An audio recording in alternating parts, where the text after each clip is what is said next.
Hello everyone, কেমন আছো সবাই? আজ ছিল মহাষ্টমী। সকলকে জানাই আন্তরিক প্রীতি এবং শুভেচ্ছা। বড়দের জানাই প্রণাম এবং ছোটদের জন্য রইল অনেক অনেক ভালোবাসা। ঘুম থেকে উঠে স্নান সেরে কোন শাড়িটা পরবো সেটা ভাবছি, তারপরেই চুজ করে নিলাম এই সিম্পল শাড়িটা। হালকা সাজুগুজু করে হাতে মিষ্টি ভোগ নিয়ে চললাম মন্দিরে। এখানে ছিলাম আমি, বোন আর এক বৌদি। দেন চলো তাহলে আমাদের পাড়ার মণ্ডপে যাওয়া যাক।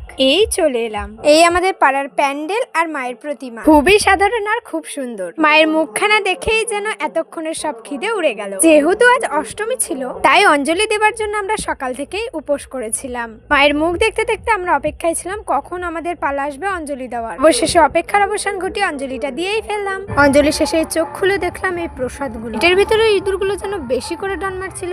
যেহেতু এবারে দুপুর বেলাতে সন্ধি পুজো ছিল, সে কারণে অষ্টমী পুজোর শেষে সন্ধি পুজোর আয়োজন চলছিল। যেহেতু একটা নির্দিষ্ট সময়ের মধ্যে 108টা প্রদীপ জ্বালাতে হয়, তাই আমরা সবাই মিলে বসে পড়লাম প্রদীপগুলো এক এক করে। 108টা প্রদীপ জ্বালানো শেষ। দেন প্রদীপ জ্বালিয়ে বাড়ি ফেরার পথে শতকোটি ঢং করে এদিক ওদিক ঘুরে কয়েকটা ছবি তুলে নিলাম। এখনের মতো এখানেই শেষ। আবারও সন্ধ্যাবেলা বাচ্চাদের নাচ আর ধনুচির নাচের মধ্য দিয়ে সন্ধ্যেটা মেতে উঠবে। সন্ধ্যাবেলায় মণ্ডপে এসেছিলাম ধনুচি নাচ দেখতে।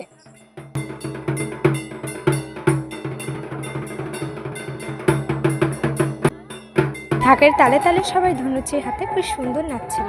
দেন শুরু হয়ে গিয়েছিল বড়দের চেয়ার খেলা।